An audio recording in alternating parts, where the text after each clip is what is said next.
So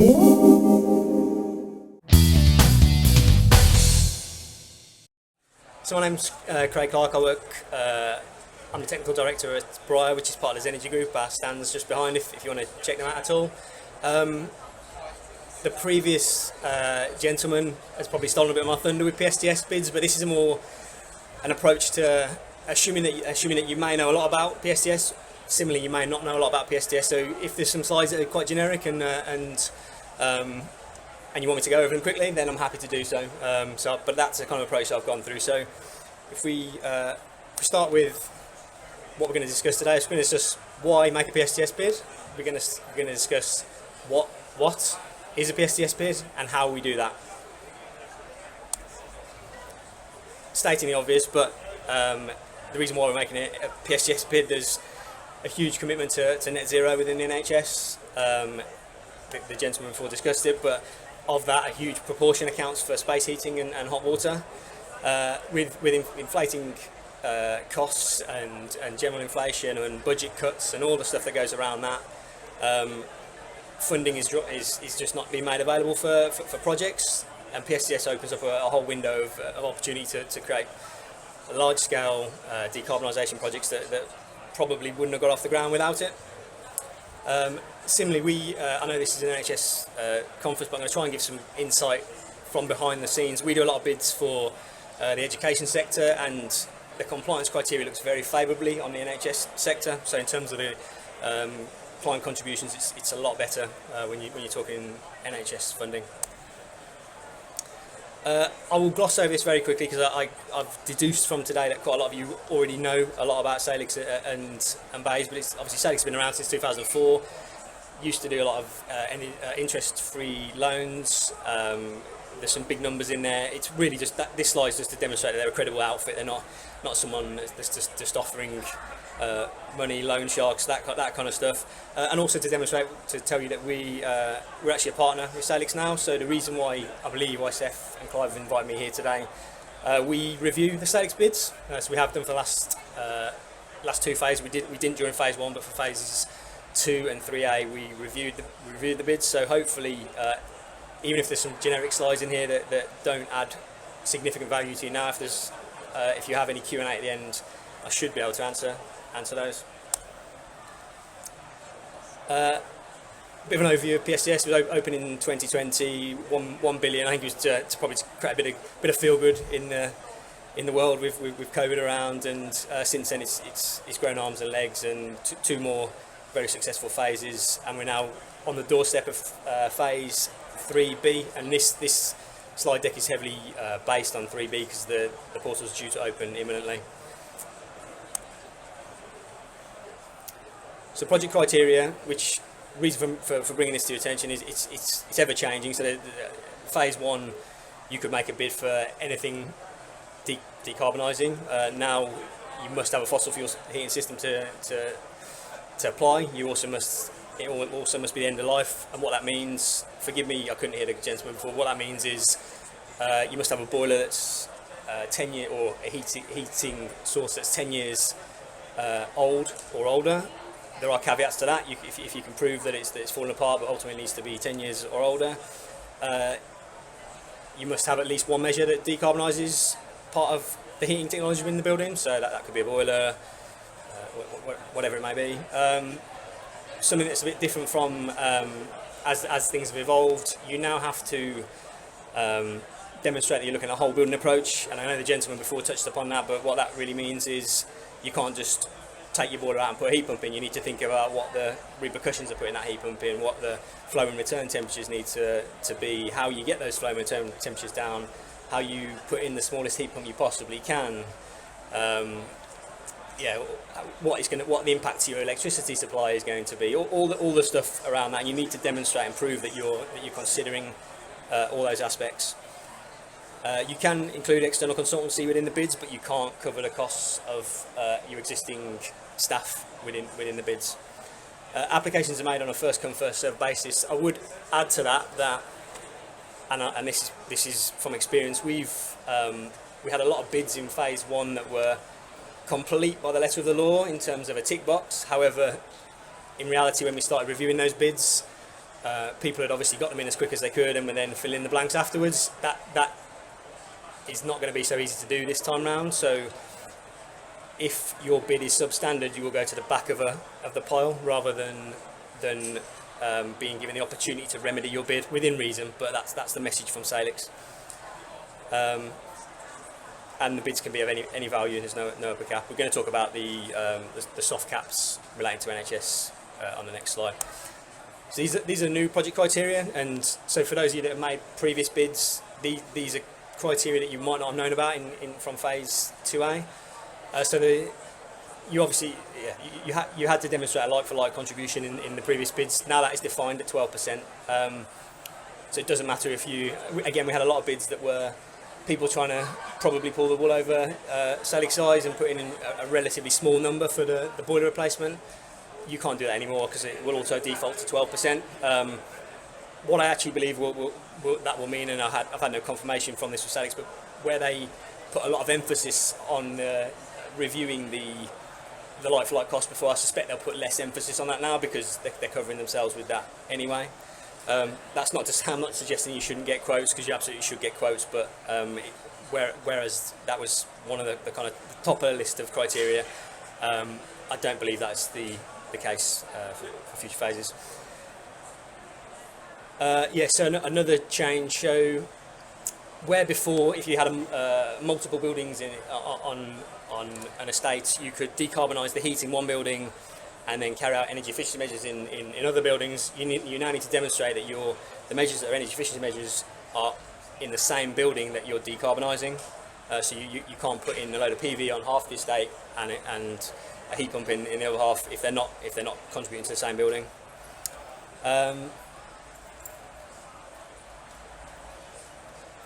There's a cap on the energy efficiency measures as well. So again, in previous phases, we had quite a lot of people that were keen to put a load of PV in their site or put a load of LED at their site, and would use this as an opportunity to do that. There's a minimum now of 58% total grant value can be energy efficient measures, so the remaining is obviously heat decarbonisation.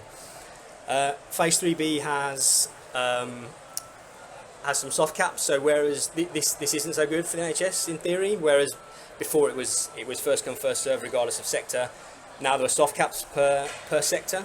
So what that looks like to the NHS is single year projects 402 million, but of that about 112 million will be healthcare. Similarly, multi-year projects, the figure will be about 65 million. I would add to that the bids that we're looking at, as I mentioned on the first slide, the bids we're looking at for the education sector, they're not looking as favourable as a lot of the NHS bids that we're looking at, and Salix may recycle that money, but again, there's no confirmation of that. And an overarching message: because of the changes, just if you had an unsuccessful bid previously, please look at it again. Don't just think that it's going to be success. You can add a few bits and pieces. It needs proper thought, thorough thought, to get it back on track. I've glossed over those slides fairly quickly because there's a bit more detail around what is expected of bids, of PSTS bids. So these categories are effectively as they're scheduled on the application tool. So for those of you that aren't familiar with it, that's why they're. Sorry, I'm jumping ahead to a future slide. So these are the categories: low carbon heating. When we talked about having to put a low carbon heating system into a building, the first category is stage 1 on that schedule. The second point refers to measures that will contribute to the decarbonisation within the bid. So they will make your bid, the customer contribution and the carbon savings better effectively. The next points are more electricity savings, so things that effectively because of carbon factor and electricity have tailed off a little bit. And then the next point are enabling measures that you will need to think about and you will need to budget for and you need to include, but don't contribute specifically to the carbon savings within the bid. I just thought this slide was quite interesting. We've done a bit of analysis of previous phases, and so phase 1 was had to achieve a a figure of £500 per tonne of CO2 lifetime. Since then, it's been £325 per tonne of CO2 lifetime, which is fundamentally why it's affected the education sector so much. But when we've plugged all that information in the initial analysis, this isn't anything that's been published by Salix, but the initial analysis that we've come up with is the figures that are in that table, and it just kind of that tells a picture of where you need to be focusing to achieve the carbon savings that are going to keep your customer contributions down as low as absolutely possible.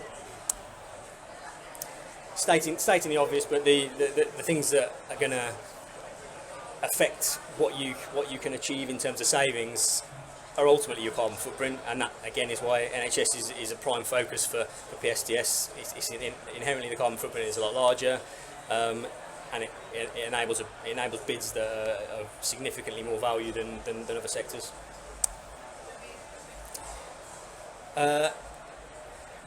So when we talk about how to apply, so you need to go onto the Salix website, download the latest version of the application tool, and then work through it step by step. So step one is relatively generic information, where the site is, who's making the bid, if there's any partners, if there's broad brush what you're doing. Step two relates to what the existing system is, any parameters around that, what it's likely to cost to replace that existing system. Step 2.2 relates to the new low carbon heating system, and what you're looking to do. If you're looking to put a heat pump in, what the efficiencies of the heat pump are, all the information around that. Step 3 is tabularized, and it relates to the sites. You need information such as decks, floor areas, general energy use, all the things around that. If there's any cooling loads, things like that. And step 3.2, you input the data of your existing boilers, efficiencies, ages, sizes, kilowatt outputs, and there's a lot of calculations that go on behind the scenes that Salix will then use as part of their QA process to see, okay, does this make sense? Okay, why have we got a megawatt boiler coming out and a 200 kilowatt heat pump going in? Are they doing a load of fabric measures? Have they got their calculations fundamentally wrong, or it spits out the other end? Step 4 is the support tool. So this is the kind of critical page. This will tell you if you're compliant. This will tell you what number you can apply for, what customer contribution is going to look like, all the stuff around that. So this is kind of where a big focus. If your numbers aren't looking right on this, you need to review your bid pretty quickly. And then step 5 is governance. So looking at the business case, making sure you've got sign off by all parties that are involved with that.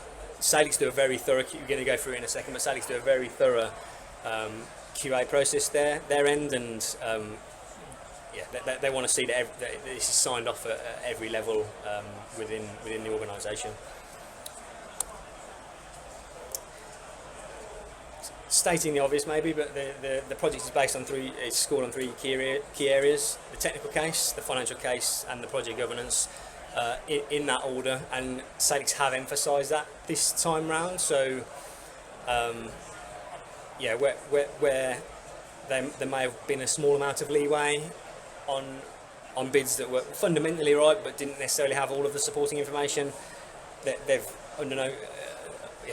basically suggested that this time round it needs to be 100% case, or it'll go to the back of the queue, because as we've seen from previous phases, this has been oversubscribed every time around. There'll be someone else at the back of the queue that wants this funding if you don't. And to that point, if you haven't already, get a HDP. I think there is an expectation that you will have a HDP in place prior to making a bid. The application window which I'm sure some of you will ask the question after this, but the application window was meant to open in September. It's now been put back to October. There isn't a firm date for that right now, but I would suggest it's going to be imminently, sometime in the next week. But that isn't something that Salix have told us. Even though we're geared up to review the bids, we're not. They haven't given us any more information than you guys would know today. I've just done a little, just to demonstrate how oversubscribed the scheme was. So phase one of PSTS, does anyone know how oversubscribed that was and in what time frame that was? So it was oversubscribed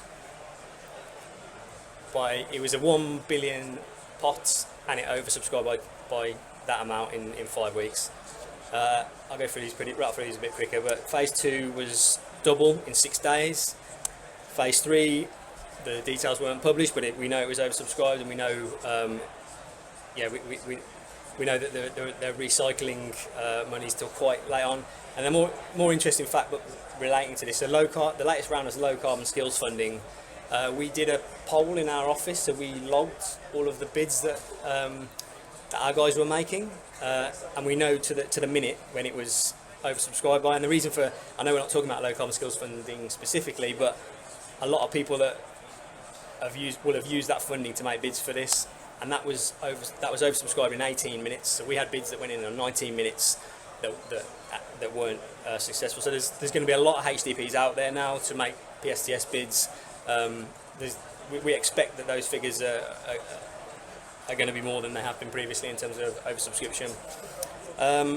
Bit of an insight, but nothing formal. But on average, we found that customers were told within about 6 weeks of making the application last time round. That could be soon, that could be longer, but there's no commitment from Salix that that's what it'll be. What we do know is this time round you can start work from the 1st of January. So whereas previously you couldn't start effectively spending the grant loan until the 1st of April the following year, that isn't the case this time round. You can start spending it from January, and then there is not a 3-year option this time round, but there are single year PSTS bids. There are 2-year standard PSTS bids, or there are 2-year with a year planning PSTS bids. But just be mindful of how you break down that. How you break it down in tab 5 of the previous slide, because if you don't break down how you want your funding to be released, you could come a cropper. So it should all be in place if you've done your diligence, but just be mindful of that. Don't just split it 50-50 if it's a 2-year plan. It looks very text heavy, this, but I think it's probably a bit more interesting than some of the other stuff. So this is guidance that Salix post, but it's rationalised a little bit. But there's an expectation that these bids will be polished now, not get it over the line and worry about the consequences after. So when we're talking about the condition of the building, you need to demonstrate that you've got a deck for the building that needs to be in place. Yeah, that's an easy one. You need to have condition reports in place. You need to, if you're assuming new values, you need to back that up. You can't just say it's a 1920s building, we'll assume a U value of X, Y and Z. That isn't sufficient now. There needs to be some science behind it. There's an expectation, and Salix do calculate tools for a lot of this, but that you will have heat loss calculations, and so you can use their template to do that. And if you've got previous experience, that you're expected to evidence where that's come from. Similarly, there's things like feasibility studies. A lot of this will come out as part of the HDP, and that's why we're emphasising the previous slide really. But when you're talking cost breakdowns, it's not in Salix's eyes, it's not enough to go. This is a budget from previous without evidence in that. So I know that people around this forum do that, but it's because they've done it before. Just to benchmark it against BISRI or something like that is often thrown back, and more information is required. Evidencing that the boilers are over 10 years old. Again, a photograph's not just good enough. It needs to be a servicing record or a faceplate or something that proves that that's the case. And similarly, if you're trying to get one through the net that's less than 10 years old, they'll be a lot more stringent on that. Calculations, there's an expectation that the people, myself included, that review the bids will have unlocked calculations to interrogate, and not just a PDF document that shows where your numbers have come from. Similarly, if you're using dynamic modelling tools, you need to back that up. It's not just a matter of saying, oh, we've used CAS, we've used X, Y and Z, and that won't get over the line. An options appraisal, so not just saying that we've discounted biomass because there's no space for a fuel store, and it needs to be more more definitive than that. You need to really explain why you've looked at every option and you're putting in a heat pump, or you're putting in whatever you may be putting in. It needs to be the capex and the opex, not just this is the most sensible for us. We know about this. This is what we want to do, so we're going to do this. It needs to be some science behind it. On a feasibility study tab, so these are effectively criteria that are on the support tool. So on the feasibility study tab, we got you need to have reports on the current condition of buildings. You need to build in timing programs for program management. Specific details. You need to be able to define what you're doing. You not just say I'm putting in a heat pump to replace a steam boiler or whatever. It needs to really. The gentleman before was talking about how you address air handling units and things like that. It needs to have that level of detail. I know this isn't in investment grade audit as such, and it's not a design, but it needs to cover off fundamentals such as that. Salix will definitely be a lot hotter this time around on DNO discussions. So a lot of people got away with last time round saying we'll do this later. There's an expectation that some level of discussion will have happened as part of the bid this time round. So I would definitely have that on your radar. That saying we will do it as soon as if we're successful with our funding, won't be sufficient. We've talked about a bit the building data, but I'm happy to share these slides if necessary. Quotation from contractors, multiple source of quotations, and breakdown of where the quotations are coming from. And also, if you've got a quote for a heat pump and then you're obviously there's installation costs and like a commentary around that, not just saying we've doubled the cost of the heat pump. It needs to be more scoped out than that. Again, ideally contractor quotes or contractor budgets need to be put in play. Schematics of the existing and proposed systems are expected. Often difficult to obtain, but it is necessary. How are you going to demonstrate that your flow? This is a real big one, but how are you going to demonstrate that the flow and return temperatures will work, specifically with heat pumps? But how that's going to happen? What you're doing with your fabric, what you're doing with your emitters, what you're doing with air handling units. Are you upgrading infrastructure? But again, just saying I'm putting in a high temp heat pump because I don't want to address that stuff, or just saying I'll worry about it afterwards, but I'll put in a contingency of 100k. It just isn't enough. It needs more forethought, because that's a risk to Salix. They'll categorise that as a risky bid and more than likely put it to the back of the pile in lieu of people that have looked at that. And the final few points on this disappointing information.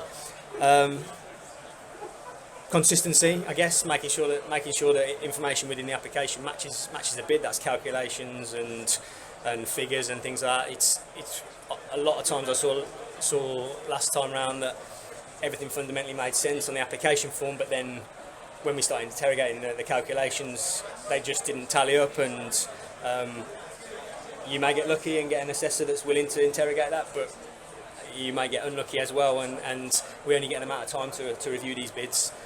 If it's going to take 2 hours to interrogate a load of calculations, we won't do it. It's simple as that, really. So making sure that everything is consistent and tallies up, making sure that you've referenced fuel costs and where they've been derived from. Just saying we're inflating the cost by X, Y and Z because we know what's going on in the world isn't enough. It needs to be your actual tariff or an agreed tariff, or something that's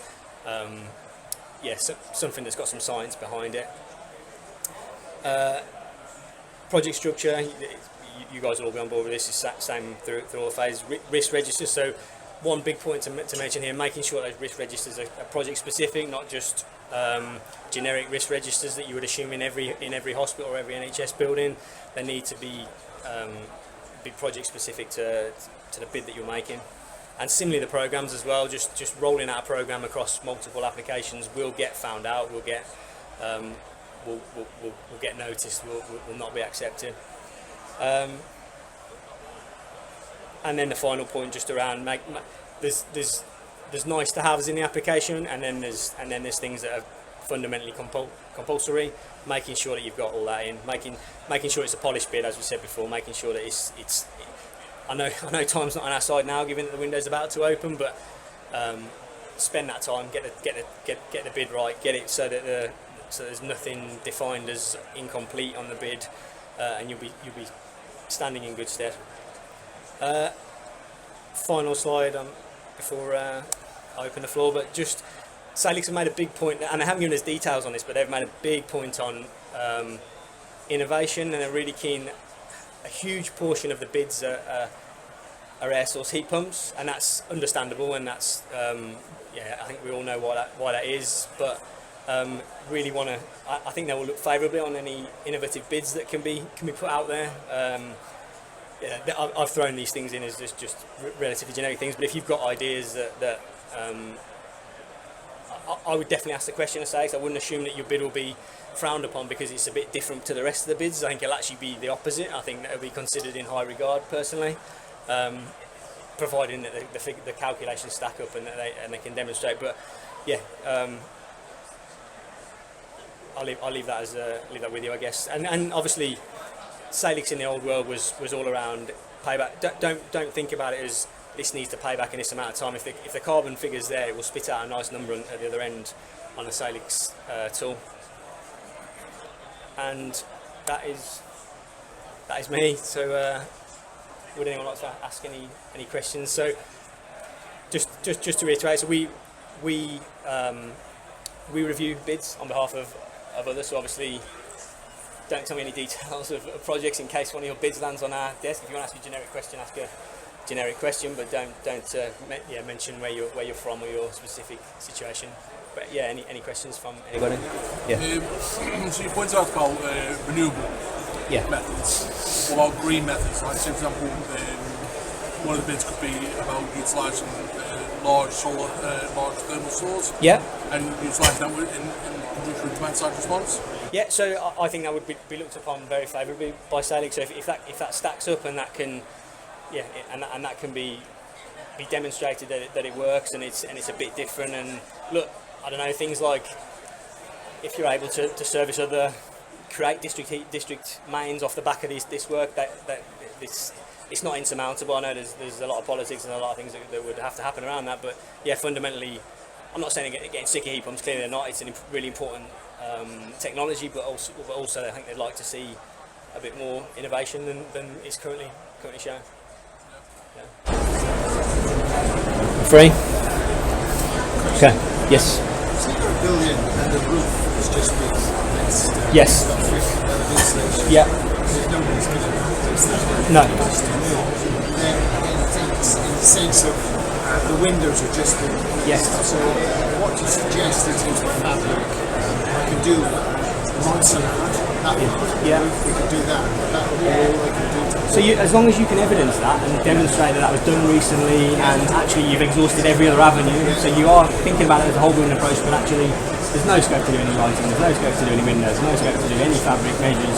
You just haven't decarbonised the heating system. That's okay. That will you won't be thrown out on that basis, but you need to evidence that and demonstrate that you're doing that. Okay. Done. Thank you.